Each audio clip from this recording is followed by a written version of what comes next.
Welcome to Pop and Politics, a show that highlights trending political news and pop culture. Each week, the ladies get together like girlfriends do to chat about the biggest local and national news stories. They all have varying backgrounds and personalities. One thing they share in common is they all lean on the conservative end of the political spectrum. Meet the ladies. KJ, T, Exandria, Shelly E, Hannah Lynn. Smart, edgy, and conservative. This is Pop and Politics. Let's get started.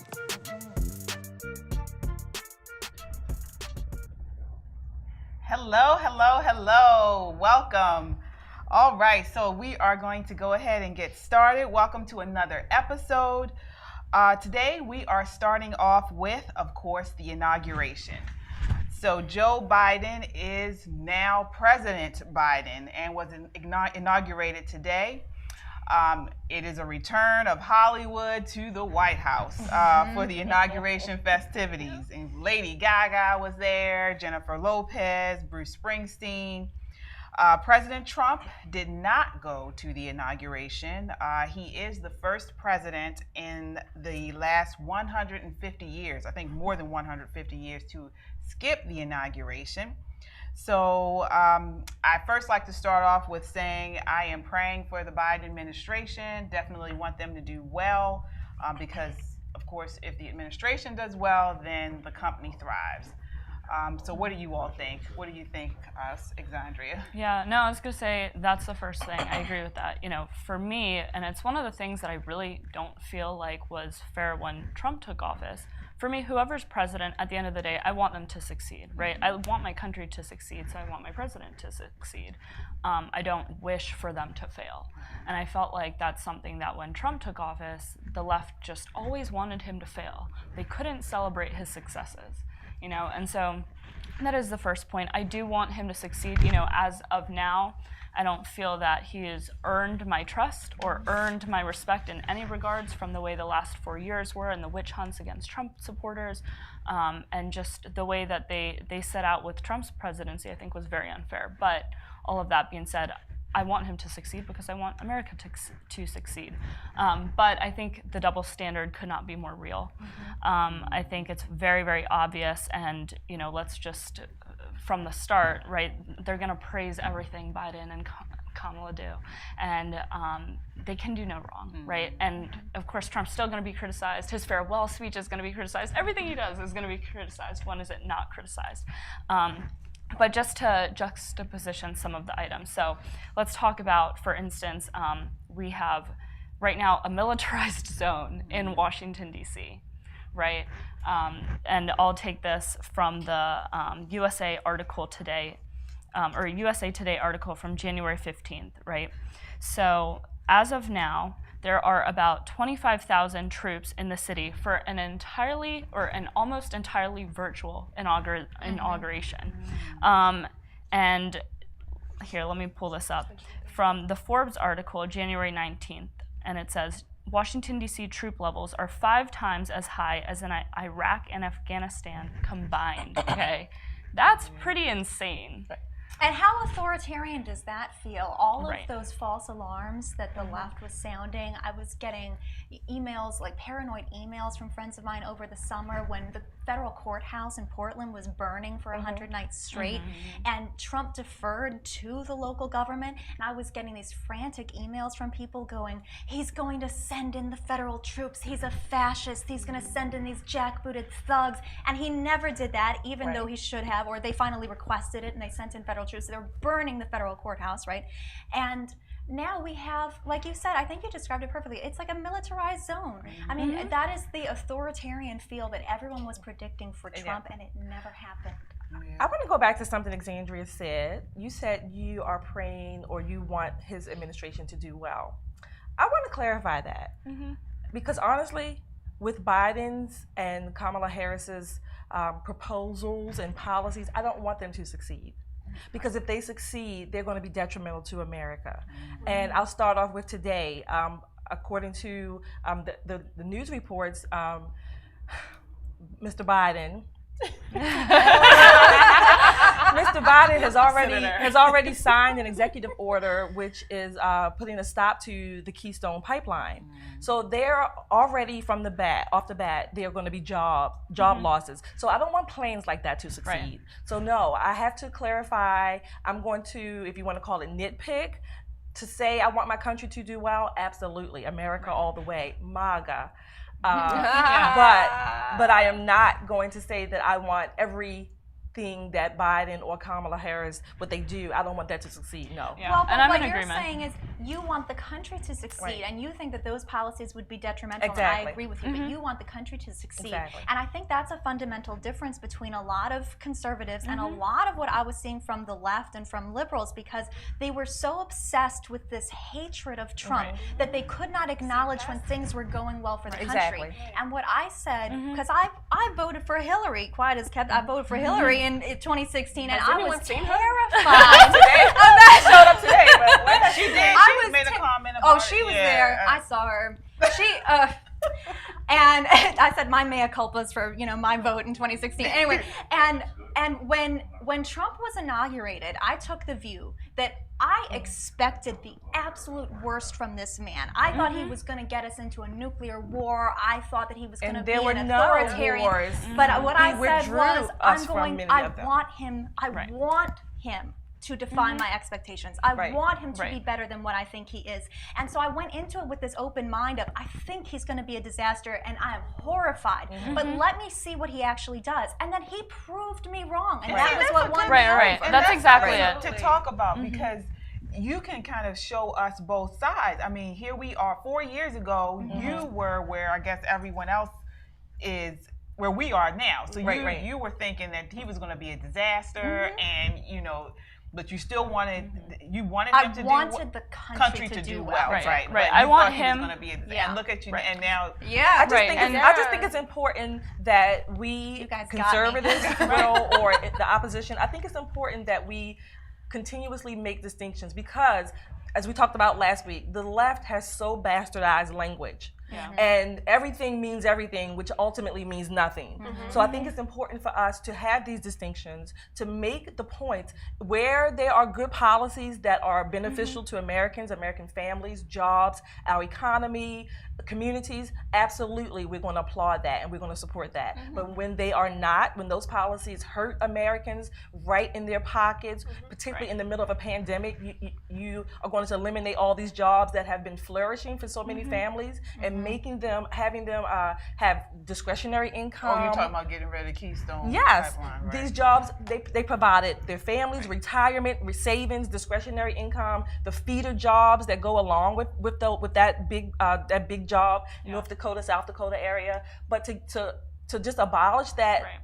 Off the bat, I think that's detrimental. I think it's important that we make this. And we're going to lose American sovereignty too. He's going to get us back into the Paris Climate Accords. He's going to get us back into the Iran deal. He's going to kowtow to China. So I think that I think fasten your seatbelts, because it's going to be a bumpy I just wonder what the people that left, what are they going to talk about now? Who are they going to blame everything on now? Since they have their savior that's in the office now.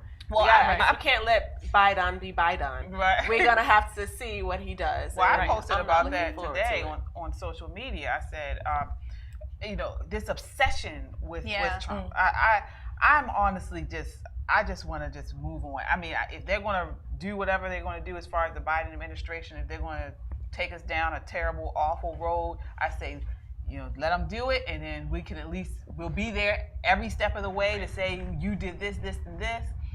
And the people, they've been wanting this, media and all of them have been wanting this for such a long time. Let them just.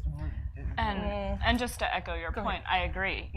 I want Biden to do right by the American people. I don't agree with the policies that he has in place, but I want our nation to thrive. And I felt like, even the economy, when the economy was thriving under Trump, they could never give him credit or just admit it. Not only that, but Bill Maher and other Democrats were actually saying that they hoped the economy would fail. Yeah. The economy before COVID hit, and the economy was booming, and we had record unemployment, and record low. Let me clarify. Record low unemployment rates. The economy is booming, and there were Democrats and media personalities that were coming out and actually saying, "I hope the economy fails so that Trump won't get reelected." And I thought that is really like the biblical story of splitting the baby in half. Trump when he said that it was a hoax because everything was going very well, and all of a sudden, boom, they had to do something.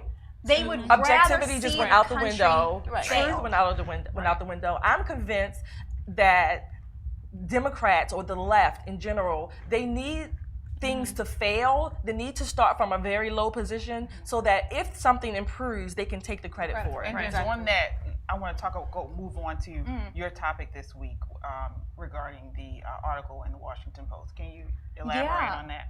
Well, there was an article. Okay, so this goes along with you mentioned how the left is bastardizing and manipulating language, right? So words don't mean anything on the left anymore, right? Because what they will do is they will manipulate language in order to shift the goalpost whenever reality does not conform to what their abstract theories are of how things should be socially engineered. So what the Washington Post has discovered is that Trump has a diversity problem. And it's not the fact that he has a lack of diversity, it's the fact that he has too much diversity. So the Washington Post published an article a few days ago called Multiracial Whiteness. And it's to understand Trump's support, we must think in terms of multiracial whiteness. It's a new term that they have coined. And they said it's easy to classify the president's loyalists as a homogenous mob of white nationalists, except for the Black, Asian, and Latino supporters that he has among the crowd, right? They said that what are we to make of the unmistakably white mob violence that also includes non-white participants? I call this phenomenon multiracial whiteness. So what's happening here is, I call it lazy and dishonest journalism. I call it BS. Right. Yes, because and what's happening is, and this is something that goes along with this critical race theory in the Frankfurt School Marxist idea of false consciousness. So if you have, what they have postulated is, and what they have tried to convince the American people of, very successfully, unfortunately, is that Trump and his supporters are the equivalent of neo-Nazis and white supremacists. The only thing is, there is a problem when you try to square that with the fact that he had record numbers of Black support, that he had record numbers of Latino support, and that he has he's got this growing diverse base of people who are coming together across lines, across racial lines. And they have to have a reason. They have to have an explanation for it. The Republican Party is basically now the party of the working people, the American. It is a plethora. It shows the dynamic, the diversity of America, more so than the Democrat Party, which tends to be nowadays the party of the elites. But something about language. I remember when I was an undergrad, there was this theory, and it's coming back to me now, and I guess it's stuck in my mind. There was a theorist, I should say, the Sapir-Whorf theorem, and it basically states that when you own the language, or when you control the language of a country, of a government, you control the people. Yes, the media. Yeah, exactly. Well, Orwell pointed that out. Malcolm X said that a while ago. And then what I don't understand as far as this multiracial whiteness is that instead of them looking at their position and policies and coming up with a reasoning why you have a third, up to I think it was a quarter of Latino voters voted for Trump, you have more black men voted for Trump. Instead of them thinking about, okay, what is it about what we are pushing, what we are supporting that is turning these people away, they say, well, no, they are. They label it. It's a maligning and a labeling, which is why, as we talked about before, these calls for unity and compromise they fall created from exactly. It's BS. Well, it falls on deaf ears. I was looking at the articles, and just to give our viewers some sense of what we're talking about, multiracial. She says the article says multiracial whiteness reflects an understanding of whiteness as a political color and not simply a racial identity. It's a discriminatory worldview in which feelings of freedom and belonging are produced through the persecution and dehumanization of others. So, because they're basically whiteness. They're defining whiteness as ultimately inherently evil. And if you disagree, if you have a dissenting view, and black people and Latinos and whoever else, right? Any person of color is supposed to think the way that the left does. And if you go, let's say, off the ideological plantation, right? And they cannot explain it, they cannot square it with this vision that they have of what reality is supposed to be. And instead of accepting reality, they have to distort reality to fit their theory. And then they share it and spread it, and everyone else, it's like a wildfire. Everyone else, and then being a black woman, you are a multiracial white person. You are adjacent. Can I check that in a bubble? which is why can we add that too? I'm going to quote Dennis Prager. Dennis Prager said more than once, he says it frequently, that the most dangerous person or identity, and I'm not quoting him, I'm paraphrasing, the most dangerous person or identity to the left is a successful black person. Yes, and because what happens is they are it is because it gives the lie to their ideology. So what also happens... You have to explain it somehow. We're grieved. Right, because you give the lie to the... Right. So but they erase people's identities by doing this. Well, that's why you see people like... Where's Harriet Tubman when you need her? No, go ahead. I was going to say, that's why you see people like Lil Wayne. Biden is no Harriet Tubman. Well, we're not black. We're not black. Biden's not outside because we're not black. So we're not black. But to your point, like that's why people like Lil Wayne are demonized and villainized, and Beyonce is we know why Lil Wayne was there now. But Beyonce, right? I'd like to see where Beyonce fits into this multiracial white. Well, there was a school system in Cupertino, California. It is a very affluent area. The school system is 94% non-white. Is predominantly, I think it's about 75% Asian. And they were teaching critical race theory in the school. And Christopher Rufo, he has been following this. His reporting has been really phenomenal on the woke training that's been going on in federal government and in schools and in HR departments. And so he reported on this, that they were doing critical race theory lessons in this elementary school. And they were teaching 8-year-old children who, again, are predominantly Asian, right? And they are growing up in an affluent suburb. Right? So their parents are successful. They're going to this. Prestigious school, and they were taught that they had to deconstruct their racial identities and then rank themselves. 8-year-olds rank themselves according to their power and privilege. They were told that only white people have power in the society, that they are powerless, that they have little to no privilege and power. And when the Asian parents resisted this and fought back, they were told just because you're Asian doesn't mean that you don't have white privilege. And what that does is you are erasing the identities of any successful person who does not fit your preconceived notion. This didn't really happen. This really happened. It really did happen. Wait. I need to back up a little bit. So the it really did happen. So first they asked them to rank themselves. Third graders. 8-year-olds. Yes. You have to rank where you fit on the oppression hierarchy, on the oppression matrix. That's what I was saying last time. The education systems, the new education systems, really. They have even in high school. They have this. You have to. I don't know the class of it, but even my daughter, she's taking a class where you have to accept their opinion, accept their sexuality, except conservatives. And my daughter spoke out in this class when they were talking about homosexuality, and I ended up getting a phone call. I'm sorry, I'm the wrong parent to call. Exactly. Good for well, you. also the idea, because they had these children, the children had to write an essay where they had to identify like what all of their different racial identity, gender, sexuality, what their groups were. the idea of having 8-year-old children graders. publicly Yeah. discuss their sexuality Wow. in class, I think it's perverse. I mean, they I want think them it's to wear. perverse. They want the boys to wear princess dresses and the girls, they want that And to that's happen right. anyway. The It's bathrooms are no confusing. longer designated male, female, or boy, girl. Yeah, Right. And so I right. remember at a time where we actually, for girls, we're all girls, we went through this tomboy stage. Just imagine back then, we probably would have been like, Tell us oh, all that we we're were gay trans. or Right.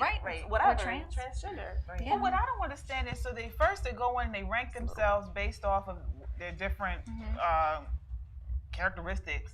But then you said something about at the end where then they were told that they have white privilege. So Right, because they're they're success is equated with privilege now. So it's equated Right. with The parents white, fought back. which is Right. so demeaning. I think that is such a white supremacist remember, concept. the left sees almost virtually everything by race first. Then the other characteristics come in and they play on that. But if those characteristics line up with your typical quote unquote white successful Christian male, then all bets are off.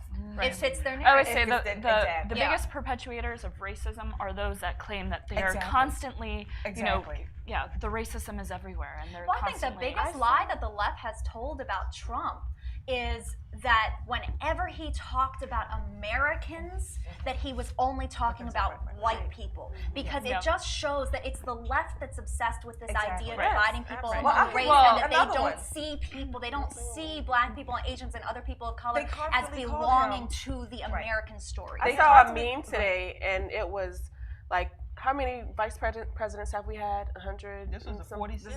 No, well, I don't know. I saw a meme today. Maybe it was 46, but 40. It was 46 white men pictures, and then the black woman. Like, because now we have Kamaka, as my friends call it, Kamakika, whatever. So I was like, what in the world? How are you? It's all these 46 white males, and then there's Kamika.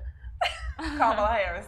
But another lie that that the lady left perpetuates about Trump is they call him a Nazi and a fascist. This man has Jewish children, a Jewish child who's married to a Jewish man, and grandchildren. So basically, they're saying that he hates his own daughter and his grandchildren.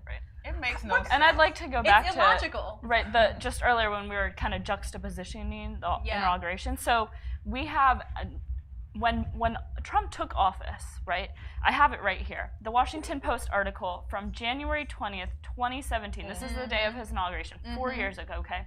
The effort to impeach President Donald Trump is already underway. At the moment, the new commander-in-chief was sworn in. A campaign to build public support for his impeachment went live at impeachdonaldtrumpnow.org, spearheaded by 2 liberal advocacy groups aiming to lay the groundwork for his eventual ejection from the White House. But also here it even gets better. They're worried about his insistence on maintaining ownership of his luxury hotel and golf course businesses while in office. So do you see how much the narrative has changed? But like they started trying to impeach him for like this other his businesses, right? And now we have Biden's inauguration, and they're trying to impeach him a second time. Just imagine. Or nobody cares about something totally different. An adult drug addict, unemployed son running around the White House. And now, and look at now. So now that he's out of office, and we have Biden at the presidency, now we have these governors, these Democratic governors, reopening. Can you talk about that? Yes. So in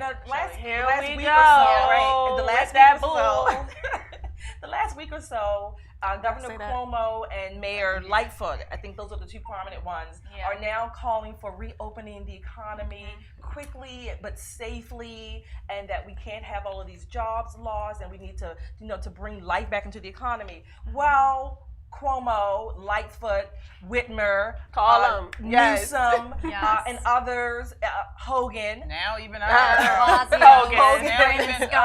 Scott. And Mr. Scott, Brandon Scott, the Mayor Scott, is talking about supposedly reopening maybe on Friday. Convenient timing. Because he was called to the carpet by Alexa Ashwell, I think her name is, from Fox 45, who asked him about the aquarium. the aquarium where people gather in Baltimore City. In Baltimore City with their children. Right there at the harbor. Right, at the harbor with their children. And they don't just gather at 10 per table or 6 per table and socially distant. No, the aquarium is a very prominent, lucrative business. It's well established, and it's what do you call it? One of those sceneries at the tourist locations at the harbor. Right. So there were in the last week or so. There were some complaints about, why is the aquarium able to stay open? It's been open the whole time? It was open and then it closed because they had received some citations. But for the most part, people are asking, why is the aquarium able to be open, have all these people here? What is the difference between that and having a restaurant?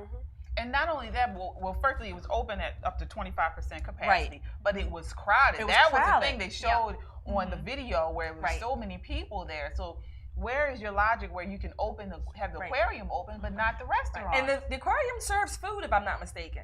I don't think the last time I was there, they weren't serving food. Oh, they might have that. Well, they got to feed the fish. But to your point, all this coincidental timing, right? It's always coincidental timing, right? The COVID vaccine, which they say will take 10 years to complete, right? Now available after Trump is no longer. They said Trump was all of these lying when he said it was going to be ready. Yeah. And now opening back everything when up, Trump when Trump started last year, I think it was around May, talking about reopening the economy. Of course, the media just pounced on him.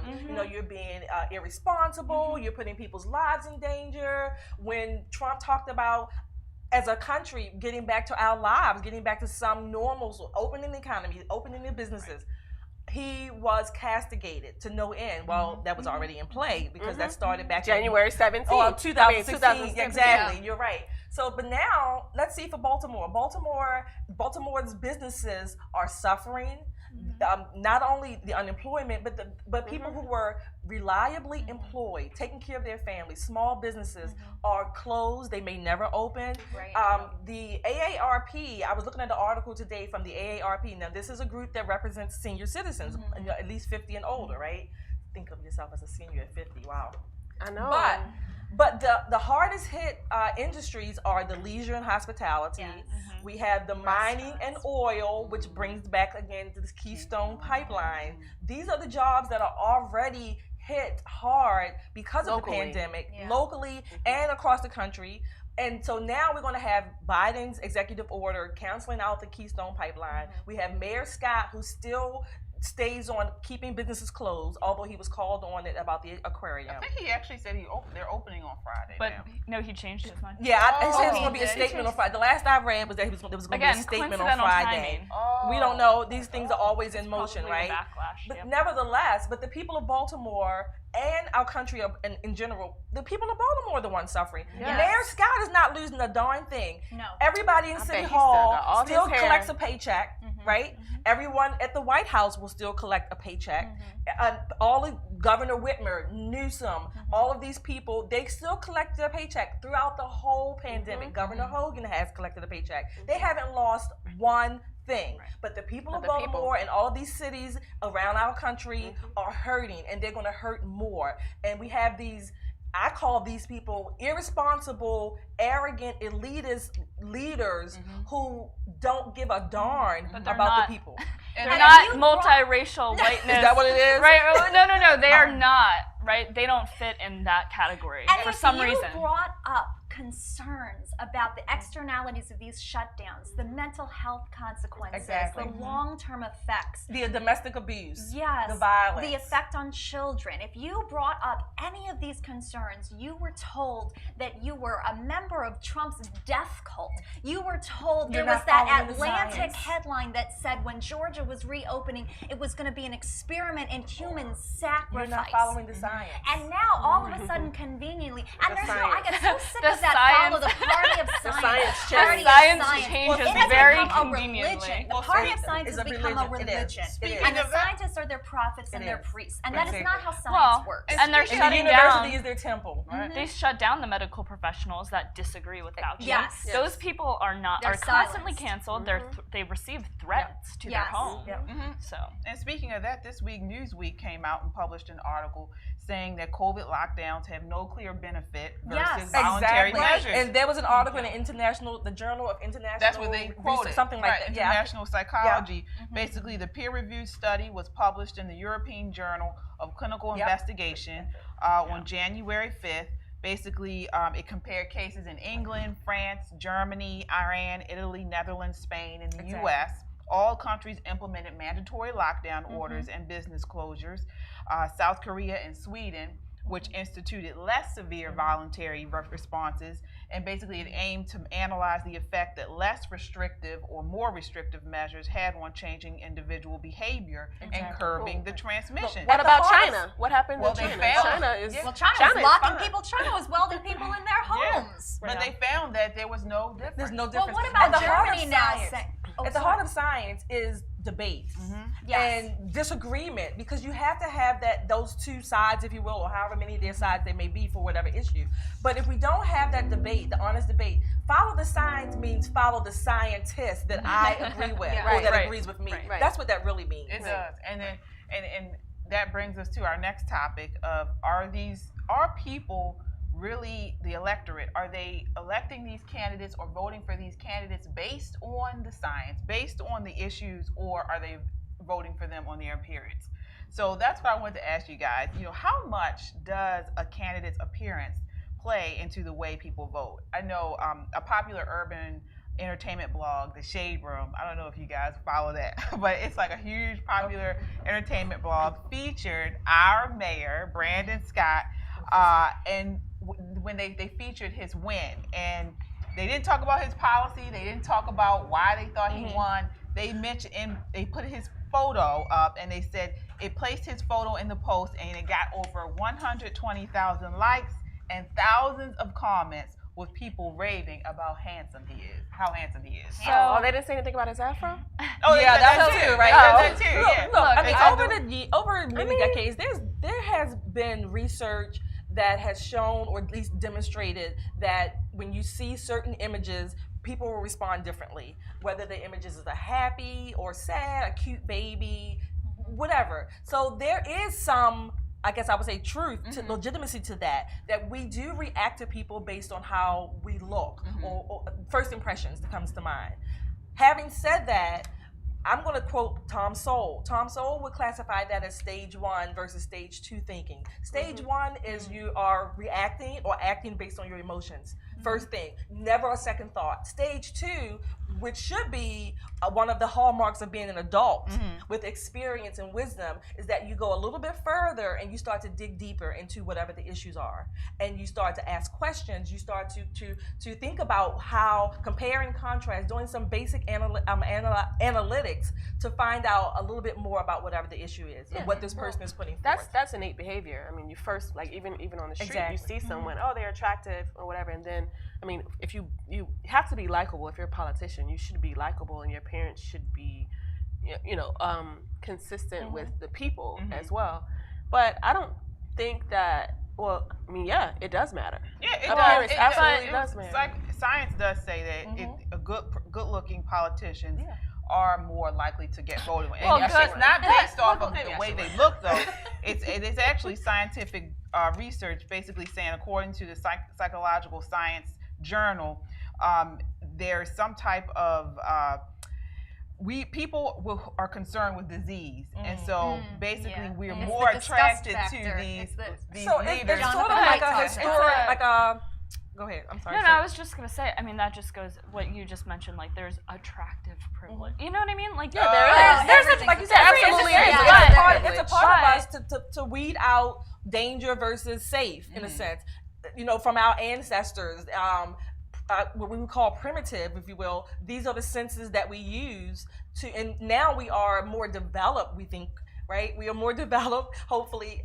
But again, those innate characteristics are still a part of our human DNA. And it still triggers our lizard brain to react because of that, because of how we evolved. Exactly. To recognize threat or to perceive threat. It's a but again, as adults, having experience and wisdom and having more knowledge, if you will, we should be able to go to stage 2 thinking to say, okay, not everything I see that looks good is good. Well, that's logic, and a lot of people aren't logical. And I'll say this, I think Brandon Scott is very handsome, but I didn't vote for him. So, exactly. Okay. Anyways, look. Hold on. Going back to my point. We're not going to take that away from him. And the afro it's a different look because we're not used to seeing it. Except the mayor of Chicago. She has a small look, I like all different At the end of the day, what does it matter? Right. Who cares? What I was going to say it matters. It matters to the people. No, to the people, but I mean, for the policy purposes, what does it matter? Everyone's not that's exactly. So first, the whole privilege argument makes me enraged. But what I was saying is, if we were leftists, right, we would say, oh, it's attractive privilege. You know what I mean? You can assign privilege to anything you want, and multiracial whiteness privilege and all this stuff. But going to your point, I think in modern day, as far as like decisions, clearly it doesn't matter because going back to the juxtaposition, we have a lot of ugly politicians. Well, yes, but also like look at Melania, the way they treated Melania and the way they treated. Reprehensible. Michelle, right? Yeah. So you have like people gawking at Michelle Obama's outfit, even today during the inauguration, right? This was her hair was late though. It really was. Fine, those curls were popping. What I'm saying is, you have a WUSA Nation World article saying Michelle Obama's inauguration lights up social media, right? Meanwhile, if you remember, nobody would even service Melania. They wouldn't dress her, not that she needed them. Yeah. No, she did very well with her. She had her own. Right, but I'm just saying, like, they don't really care about appearance. All they care about is if you support Trump or if you hate him. Exactly. You know what I mean? Well, and I just want to say, like, briefly, to go along with this line of your question, are people voting based on policies and based on the science and based on logic, or are they going with something else? So not necessarily appearance, but with identity, with these different identity qualifications. And when you look at Biden's cabinet picks, and it's so disturbing to me because every choice that he has made, it has not been based on anything other than a person's identity qualification. It's a circus.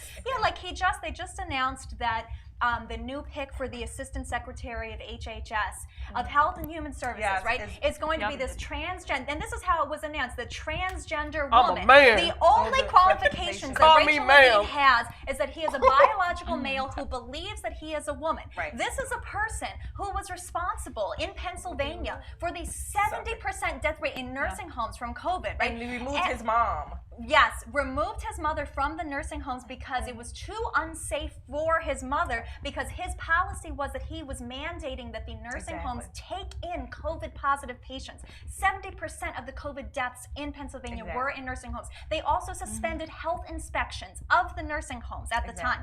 Then he falsified the data on the nursing home deaths. And this person is now going to be running HHS only because he is a man who believes that he is a woman and he meets the woke qualifications. And that's all. That's all. That's dangerous because I want to make sure that to I think your point, someone's point, that he doesn't go messing with science. In what way? What do you mean? For me, I don't personally care if a person's transgender or whatever. They can do whatever they want. Any of us care. Right. None of us care. I don't care. Like, good for them. Whatever makes them happy. But if you're going to elect somebody in a position, right, and in this particular health position, right, then that person needs to abide by science, and their position should be for the specific area that they're in, not to advocate for like woke policies and things like that. And on that, we actually have to end on that one, on this topic, because we do have a special guest today. As we were talking about appearance, we have, candidates aren't the only ones who care about appearance. I'm excited for this. Yes. I do, and I know you two too. We have our style segment with Sam from New Vintage by Sam. Do we have her? We're bringing her on momentarily. Here she is. Hi. One second, I can't hear her. One moment. I think I can hear her now. Oh, yes, we can hear yes. you now. Hi, Sam. Hi. We are so excited to have you on today. So just to introduce Sam, we have she is a mom, a wife, and the creative coach serving art and style with love. And she is a vibe, you guys. I adore this woman. I follow her on Instagram. I'm like a stalker on her page because she is so light and such a warm light. And she's not only that, but she is very talented. So I'm really honored for her to be here today. And so she is going to give us some style advice and inspiration for trends for the spring. So Sam, thank you so much. If you want to just tell us a little bit about yourself first, and then we can move into the question and answer segment. Well, thank you so very much. Can you all hear me okay? I just want to Yes. make sure I am clear. Okay, awesome. Thank you so very much for welcoming me. I'm very excited to be here, and thank you for just all those kind words. I really appreciate you. Okay, so as far as spring style and trends, well, because I'm a mom and because I'm also a business owner, I think that what I'm seeing more lately now is just folks are really tapping into the local market and, just local designers. I mean, to be honest with you, these high fashion brands are looking at us anyway. So they're always keeping a solid eye on what the streets are doing, if you will. Okay. So I'm expecting to see like a lot more, just black owned designers emerging and just social justice style, if you will. I mean, you have designers like Brandon Blackwood with just different words and such on purses and things that just like create just this profound message in a fashion that I just think we're going to see more of that. So it really speaks to people's individuality. So I'm really looking forward to everybody really finding their own voice Okay. and these new designers that are emerging and colors. I mean, we've all been in the house, so I just feel Yes. like everyone's really excited to get in And color wear and really just clothes. find the things that speak to yes, that part. Yes. That part. That is really major. And I mean, I think fashion is like, a tool of armor. You know what I Right. mean? I always say that we put these things on our bodies, these adornments, and we really need to consider them and just make sure that we are wearing brands that are crafted with love and that all of the intention that goes into making it is just like through and through. So we really just want to consider just making sure that we are purchasing local, sustainable brands as well, and just trying to make sure that whatever it is we're putting on our bodies feels good. So I think that's going to be the new trend. It's making sure you feel good in your clothes. So, Okay. what colors or color patterns do you see coming in the spring? I mean, very bright, of course. I mean, folks are really dying to get out, so I Oh yeah. definitely feel like a lot of pops and print mixing as well. Very vibrant colors. I'm personally wearing a very vibrant pop of Yes. color that I for sure see is going to be into the mix. And then metallics, of course. So Okay. She again, I has the just really metallic. think that it's I really All think over that the folks are place. really coming out and finding themselves and really just like finding more pieces that speak to who they are as individuals. Okay. And I think that's really going to be the deepest trend. It's just folks finding themselves within fashion. I Okay. have seen So, that a lot of people are going more vintagey and that whole vintage look or 90s even 90s look some like so even with the children they wear the 90s and Can you the, believe that's vintage now? well and no I'm I'm like, it's separating insane. it It's I'm separating insane. vintage from 90s Right, right. but And I think it's all about Absolutely. confidence too. You just and that's what I told the ladies here. I was when we first started the show. We were like, "What should we wear?" I was like, "Wear whatever makes you feel confident, and just Mhm. do what makes you feel good." Um, and can you speak to? Are there any style pieces that you feel we should definitely have for summer? Like, where is it accessory or a certain shirt or pants or type of Oh shirt? yeah. What would you suggest as far as that's concerned? Oh yeah, I love like an oversized duster Okay. slash dress. Mhm. You mentioned vintage, and I love sustainable style and thrifting. So mhm you can really find some very unique pieces and dresses, perhaps something that buttons all the way down that you can kind of, just wear in many different ways as opposed to just wearing it in a one dimensional kind of fashion. Okay. So I really feel like, those dusters and things that you can convert and, kind of cinch in the waist with a belt.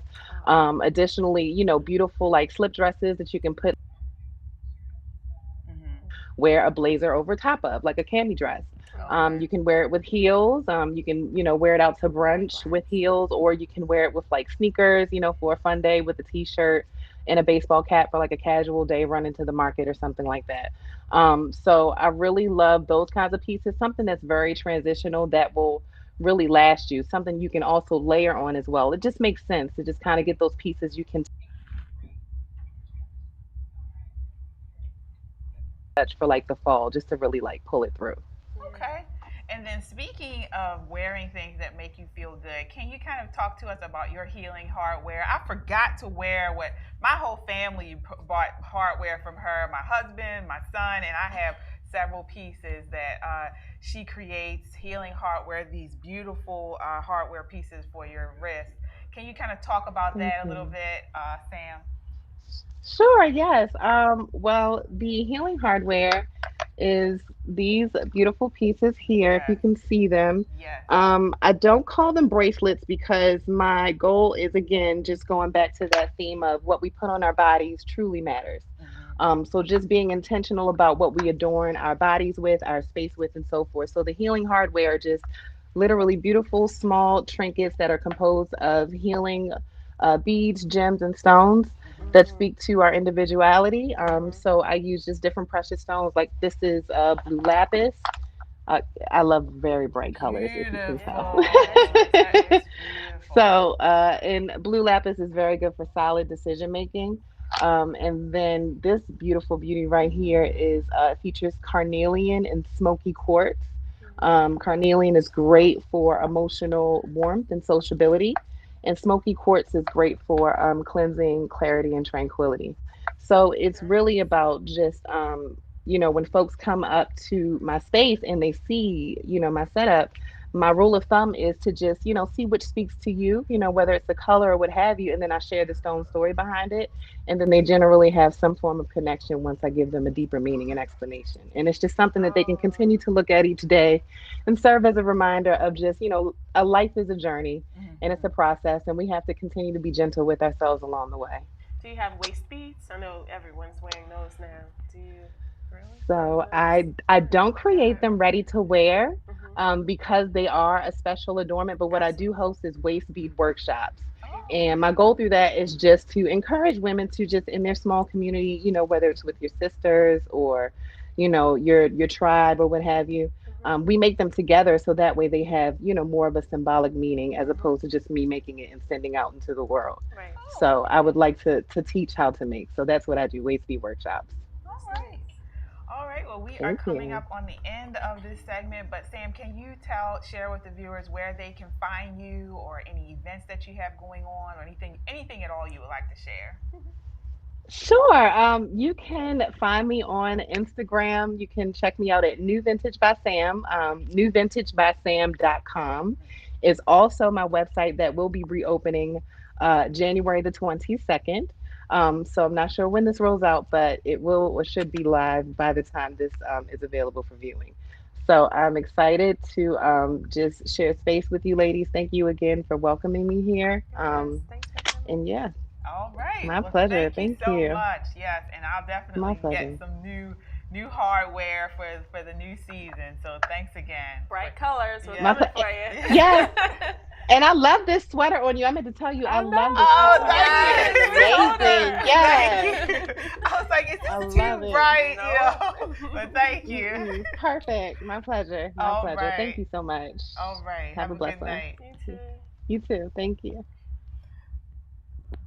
All The right. colors in those bracelets were beautiful. Yeah, Yeah, Oh, she Yes, you can deep get them blue. custom. Where she Really? makes them custom, and my son has one. We got him a little hardware, and then my husband, he loves his. Oh, yeah. I got it for your guy would love it too. It's because He's got birthday coming up. Yeah, because it's kind of like it's kind of got like a Caribbean. My husband's from the Caribbean. Okay. So Caribbean, African, they wear Uh-huh. those beads. Right. And so he loves his. So definitely, That's awesome. I definitely would advise anyone to definitely check her out. So. Yeah. Also, all of you guys, your lipsticks are all just like Oh, so thank pretty. you. Thank you. Yeah, everybody's got popping. And hers as well. Popping. Yeah. All right. So, any last thoughts as Back we to move Trump. into? Hey, We're not finished with. Where was he today? I What do you never think he was? No, let's play a game. What do Uh-huh. you think? What do you think Trump was doing during the inauguration? Right now? I honestly think Probably he was. just Yeah, he was in Florida Mar-a-Lago. getting a pedicure. Yeah. Pedicure.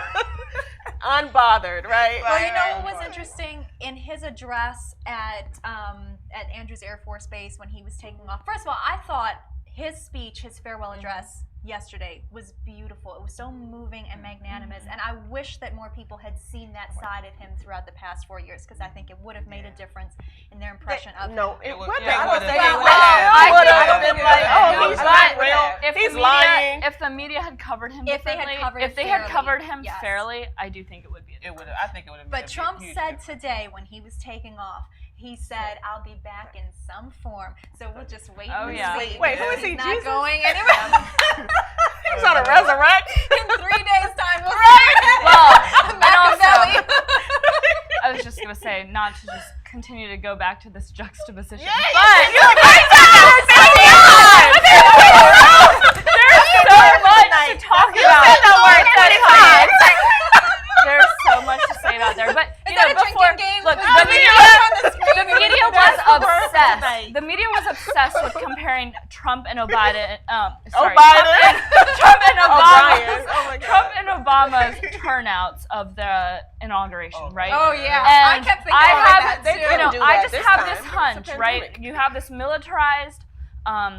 Washington, D.C., you have COVID when all these other politicians are now saying, let's open up. But let's not open up yet because we still have this inauguration that, you know, I just feel like there's a level of staging, a level of performance going on because let's all make of it so the that no one can attend because we know the turnout wouldn't be there.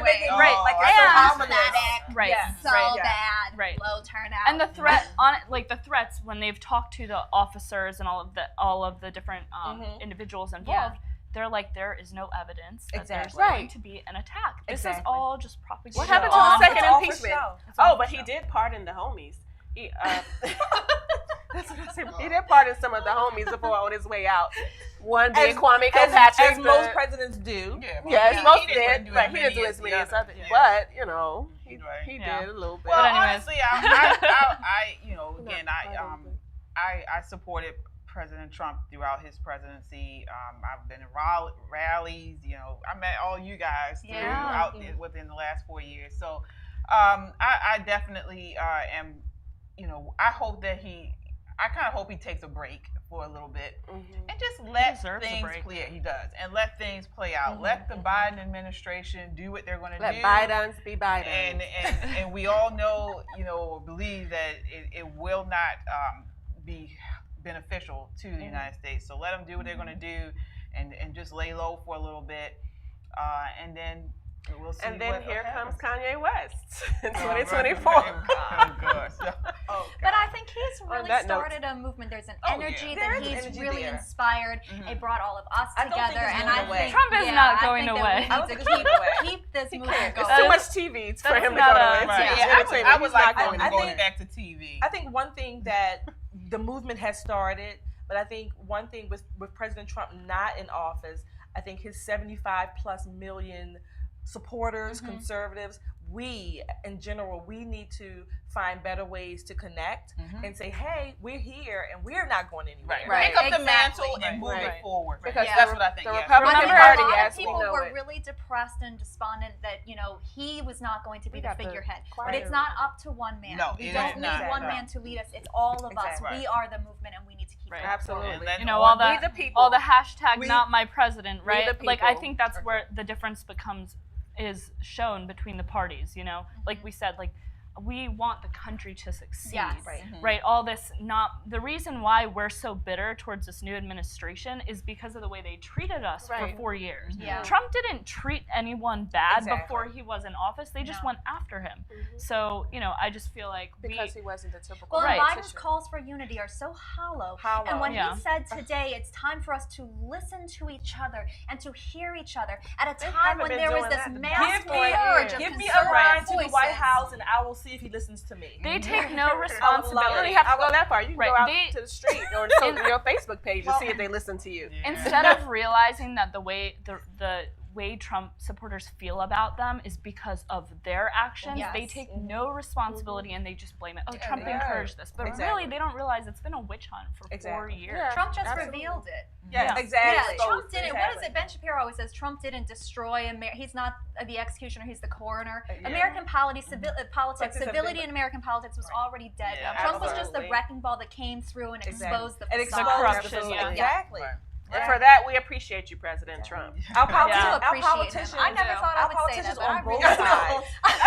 Both parties have been taking advantage of the American people and have been disregarding them way before President Trump came into office. Exactly. So it's both parties, maybe one party more than the other to a degree, but there are still established, if you want to call them regimes in each party, that really think and believe that they are entitled to whatever it is that they have and don't earn it, and that we the people, like you said, we the people are secondary if we're even on the radar at all. Right, and that they're entitled to dictate to us how we are supposed to run our lives because they know better. I would just like to see. That's what we don't understand. That is politics. Them among themselves. That's elitism. It's not about the people at the end of the day. I would like to see people put into places of power based on their merit and based on who they are as a person and their character. I know, right? I know, right? You know, that's my issue. I would love to see every ethnicity president, every whatever, every all the type world. of, you know what I mean? Listen, kumbaya. All the ethnicities are mixing. There's not even gonna be a future population in this country of like one ethnicity. You know, like I love the diversity, but I want to see somebody that represents my values. And for me, all this like liberalism, with Obama, right, like. He didn't represent my values. I would love to have the first Black president be somebody that represents my values. All right, and on that note, we will end it on there. That's a beautiful note to end on. So we are at the end of our time. Thank you again for hanging out with us. Please remember, if you're watching on YouTube, to subscribe. Hit that subscribe button on there, and also like this video. We appreciate the support. Until next week, count your blessings and live a life of purpose. Good night. Good night. Happy Beyonce.